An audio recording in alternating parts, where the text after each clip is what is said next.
For me personally, when I traveled, I don't think, oh, I'm black, I need to how are they going to treat me because I'm black?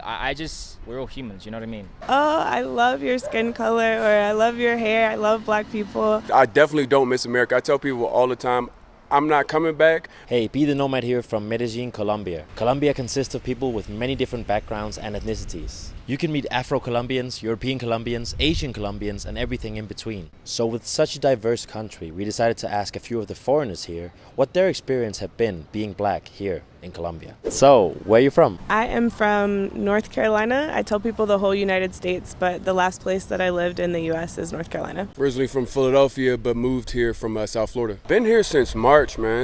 It's been a couple of great months, honestly. I'm originally from Montreal, Canada. I've been here for just about 2 weeks. I've been in Medellin this time for about 3 weeks, but totally about 8 or 9 months if you add it all together, 3 times. Yeah. And what do you do here? Well, I initially got a collaboration with hotels here to kind of showcase why Medellin is such a nomadic hub. I'm working, I'm creating content, and I'm doing a collab with hotels. Yeah, about that. Originally, it was UX design. I work in tech, but right now I'm in between jobs, so I am tutoring English online. I also have a travel store where I sell travel guides to women who want to travel solo but don't know where to start. And then I also have a YouTube channel, Ariventuras. I'm actually running a travel agency, so we curate experiences for people all around the world. Realistically, we try to bring everybody to the best food, fun, history, and culture.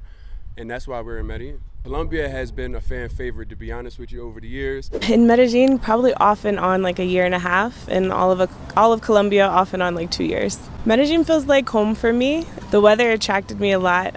It's also really easy to work as a nomad here. Yeah, the people are super friendly, so that kept me here too. The land of eternal spring, man. I'm a summer baby, but I do not want to bake. And Medellin offered the opportunity to live in a climate that really didn't change much, not too many different seasons. It's really just wet or dry. It's so green here. That's probably one of the best things, the views, the mountains. If it wasn't for that collaboration, I'm not 100% certain I would have come to Medellin. I heard a lot of great things about it, but because I'm a surf and tacos kind of girl, the initial pull to come here wasn't there. But now that I'm here, I completely understand why people are so drawn to this place, and I would definitely recommend it. But to start off with, I wasn't like, oh, let me come to Medellin, but it's definitely a place that's worth discovering. How has your experience been so far, would you say, being a black person in Colombia? Fine.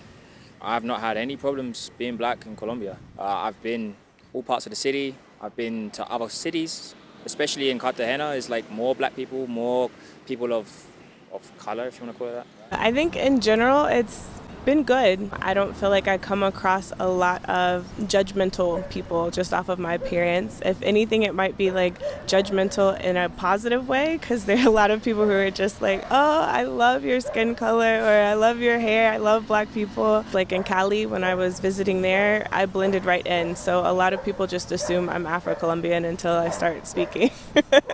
The experience of just as a black American is different experience. It's almost like a one-of-one, because you find out that there's so many different cultures, and the Afro-Colombian experience is going to be different than the Afro-Puerto Rican experience, different than the Afro-Dominican experience, and learning the differences as well as the collectiveness between those two groups it's been eye-opening. I haven't had any bad things go on per se. I would say some places some people don't talk, but for the most part, people are friendly, even with limited Spanish. For me personally, when I traveled, I don't think, oh, I'm black, I need to how are they going to treat me because I'm black? We're all humans, you know what I mean? If you're so wrapped up in oh, are they going to treat me differently because I'm black? You're going to start seeing things that aren't actually there. Personally, it's been one of the places in the world where I feel the most valued, respected, and accepted. The black woman is almost put on a pedestal. She represents beauty standard. You see her on the walls, on the graffitis, on art, everything. I've never felt racism on me. I really felt accepted by the community as a whole, and they say it, the Colombians say it a lot, we welcome everyone with open arms, and I feel safe as a person of color traveling here. What's some of the main differences you'd say between the States and living here in Colombia? The nature is so easily accessible to everyone, right? Anyone can really walk outside and like there's some kind of park or some kind of green space to like go and enjoy. And the food is very different. It's a lot more fresh and natural here than it is back in the States. Yeah. The food quality is such a big thing, man. I moved here and just talking to other expats, you know, they can't eat certain kinds of foods at home, meats. They're down here eating ribs, chicharron. They are having a great time, and it's because the food quality is so much different. If you were to compare where I'm from, England, London, UK, I've actually experienced more, obviously I spent more time in London, but I've experienced more racism, or I'm more likely to experience racism there, being an English person in England, black English person in England, than being a black English person in Colombia. But that's not to say that racism in Colombia doesn't exist, because what you have to realize is a lot of travelers that come over here who are black are thinking, oh, what's the racism like against black people in wherever I'm going? Not everything is black and white. If you go to a Dominican, they just see themselves as Dominican, whether they're black, mixed race, white, Indian looking, and it's kind of like that here in Colombia too. But people still do recognize that they are Afro-Colombian and black. This is what I say to a lot of the black people that come from USA or Canada or wherever. You are a foreigner. Regardless of whatever your skin complexion is, you're a foreigner. And it's not to say that foreigners are better than Colombians. No, not at all. You will get treated better than being a black foreigner than being a black Colombian.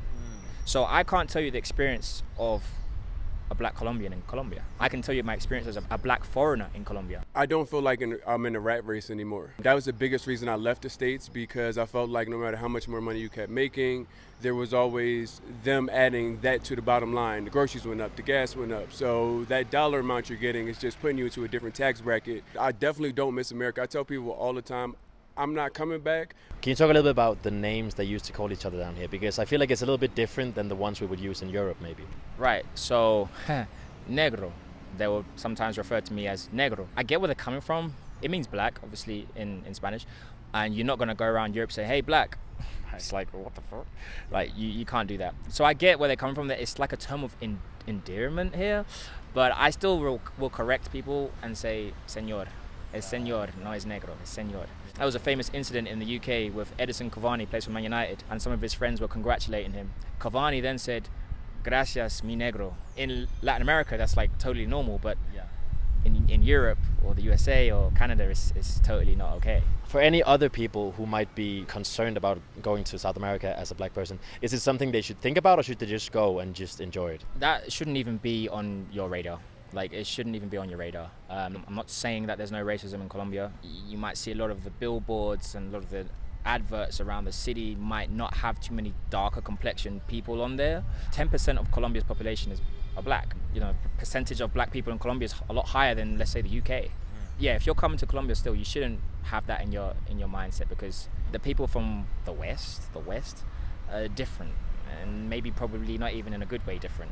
When you live here, you realize what the difference is between somebody that's open when they go travel and somebody that kind of gives Americans a bad name. It's really easy to see people coming down here for just alternative things versus people coming down here to learn a little bit about the culture, a little bit about Afro-Colombian history, getting out into the streets and actually like touching and feeling the things that are going on. You know, it's really a stark difference when you get down here instead of just seeing on vacation. And now I understand why Americans get a bad name. At least from my experience, they don't see me, oh, he's black. Where are you from? Oh, you from USA? No, I'm from Europe, from England. Entonces, después 2 años aquí, ¿tú puedes hablar español también? Sí, yo estudié en escuela antes de yo empecé de viajar. Cuando yo viajaba, yo practicaba mucho y entonces sí, yo puedo hablar. Mi español es limitado al momento, pero I'm working on it. My Spanish in Medellín is a little bit different because I learned more so in Cartagena. Survival Spanish, like, I'm so embarrassed. I am on Duolingo every night, though I'm trying, but unfortunately my Spanish is not that great. ¿Cómo crees es aquí con el acento colombiano? Para entender, para hablar, ¿cómo es? Es más fácil de entender, yo creo. Yo visité a España y otros países hispanohablantes. Por ejemplo, en Dominicana República no puedo entender nada. El acento es muy fuerte y ellos tienen palabras muy diferentes de acá. Aquí el acento es muy Claro. Enroll myself in a class just to make certain, because it is important for me to be able to communicate without Google Translate, Google Keyboard, those kind of things. You should know how to say hello, can I use the bathroom, order basic things, but is it a necessity? No, most people come down here and go straight to the poblado. There are going to be a lot more people that speak Spanish there, English, whereas if you're going and living in Laureles or Sabaneta, you may need a little bit more. I think that it's an excellent place to learn Spanish. A lot of the locals don't speak English, so it really forces you to immerse in the community, in their language, in their culture. And do you think it's important to know Spanish when living in Medellin? I don't think you need it, but you should want to need it. I think there's such a thing as like being gringoed. Being able to speak Spanish kind of puts you at an advantage that way. But it's also just good to like be in another country and speak the language that's there as much as you can. I think the people here really appreciate it, and it does change your experience completely. Yeah.